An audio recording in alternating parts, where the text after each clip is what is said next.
Ethan woke up in a cold sweat, lying on the damp forest floor.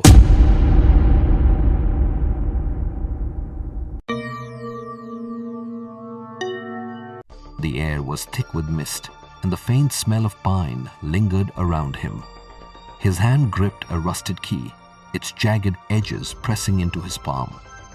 He didn't know where he was, or why he felt an urgent need to keep moving. As he stood up, he noticed the silence. There were no birds, no wind, just an eerie stillness. Suddenly, a flicker of movement caught his eye, a shadow slipping between the trees. Ethan called out, but there was no response. The shadow moved with an unnatural fluidity, and something about it felt achingly familiar. The shadow led him deeper into the forest. Each step Ethan took seemed to echo louder than the last, as though the trees were amplifying his every movement. Occasionally, the figure stopped and turned, but it was always too far for Ethan to make out its face. Whispers began to weave through the air. At first, they were faint, indistinct, but they grew clear as he continued.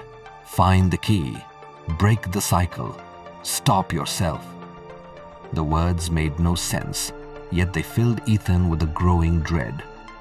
After what felt like hours, Ethan stumbled upon an old cabin hidden among the dense trees. Its windows were shattered, the door hanging off its hinges. Inside, the air was cold and stale, carrying the faint scent of decay. On the table lay a leather-bound journal, its pages covered in frantic scrawls. Ethan flipped through them and froze when he recognized the handwriting. It was his own. The entries detailed a recurring nightmare: waking up in the forest, chasing a shadow, and reaching this cabin. The last entry was ominous. The key opens the door. The door ends the loop. But the shadow is me, and I am the shadow. Ethan staggered back, dropping the journal. The whispers grew louder now, joined by a rhythmic pounding sound. He turned toward the cabin door, which was slowly creaking open. Standing there was the shadow, its face still obscured.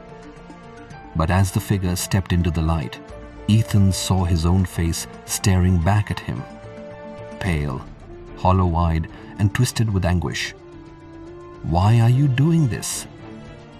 Ethan's voice trembled as he spoke. The shadow didn't reply. Instead, it raised its hand, revealing an identical rusted key. Ethan suddenly remembered fragments of a ritual he had performed to escape a terrible fate. One involving this key and a door deep within the forest. The ritual had gone wrong, trapping him in this cycle where he endlessly chased and became the shadow. Desperate to end the loop, Ethan decided to follow the journal's instructions. He found a trapdoor beneath the cabin's floorboards and used the key to unlock it. Below was a dark spiraling staircase that seemed to descend endlessly. At the bottom of the staircase was an ancient rusted door covered in strange symbols. The whispers were deafening now, and the shadow had followed him, standing silently behind him. Ethan hesitated, then inserted the key. The door creaked open, revealing a blinding light. As Ethan stepped through, memories flooded his mind. Every cycle he had ever lived, every time he had chased and been chased. He realized the truth. The loop wasn't just a punishment. It was a test. When the light faded, Ethan found himself back in the forest, lying on the ground with the rusted key in his hand. But this time, something was different. He saw a shadow in the distance, and it was already moving toward the cabin.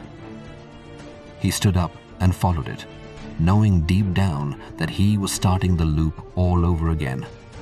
But this time, he wasn't chasing the shadow. He was the shadow, doomed to lead his past self to the same fate. As the camera pans out, the forest echoes with whispers. Find the key. Break the cycle. Stop yourself.